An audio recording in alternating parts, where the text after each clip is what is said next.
জমকালো আয়োজনের মধ্য দিয়ে ১০০ বছর পূর্তি উদযাপিত হলো ফ্রান্সের ঐতিহাসিক গ্র্যান্ড মস্ক অব প্যারিসের।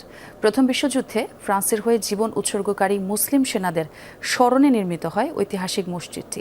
নানা সামাজিক ও রাজনৈতিক টানাপোড়েনের মাঝে এই শতবর্ষ উদযাপন ফরাসি সমাজে সম্প্রীতি ও ঐক্যের নতুন বার্তা দিচ্ছে।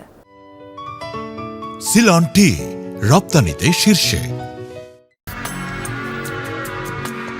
ইউরোপের অন্যতম প্রাচীন শহর প্যারিস শহরের প্রাণকেন্দ্রে দাঁড়িয়ে আছে গ্র্যান্ড মস্ক।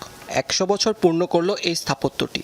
মুসলমানদের এই ঐতিহাসিক মসজিদ সাক্ষ্য দিচ্ছে সম্প্রীতি আর সৌহার্দ্যের। তাই জমকালো প্রদর্শনী আর বর্ণিল আয়োজনে উদযাপন হচ্ছে এর শতবর্ষ পূর্তি। প্রথম বিশ্বযুদ্ধ চলাকালে লাখ লাখ মুসলমান ফ্রান্সের হয়ে যুদ্ধ করে। এর মধ্যে ছিল আলজেরিয়া, তিউনিসিয়া, মরক্কো আর মালির সাহসী যোদ্ধারা। এসব দেশ ফ্রান্সের উপনিবেশ ছিল। রণক্ষেত্রে জার্মান ও অস্ট্রিয়ান সেনাদের বিরুদ্ধে তাদের বীরত্বের গাথা ছড়িয়ে পড়ে পুরো ইউরোপ জুড়ে। এ যুদ্ধে প্রাণ হারান ১০ লাখেরও বেশি মুসলমান যোদ্ধা। তাদের আত্মত্যাগের স্মরণে এবং দেশটিতে থাকা ইসলাম ধর্মাবলম্বীদের নামাজের জন্য ১৯২৬ সালে মসজিদটি নির্মাণ করে ফ্রান্সের সরকার। নাম দেওয়া হয় গ্র্যান্ড মস্ক।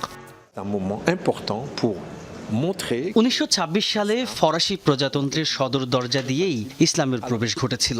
আজ আমি সবাইকে এটি দেখাতে চাই যে এই ইতিহাসটি ফরাসি সমাজেরই অংশ, যা আমাদের সবার। মুসল্লিদের জন্য মসজিদটিকে সাজানো হয়েছে, সেই সাথে আমন্ত্রণ জানানো হয়েছে শহরের সকল ধর্মপ্রাণ মুসলমানদের। সারা বছরই আলোর বর্ণিল সজ্জায় সজ্জিত থাকবে মসজিদটি। মুসল্লিরাই এই মসজিদের প্রাণ।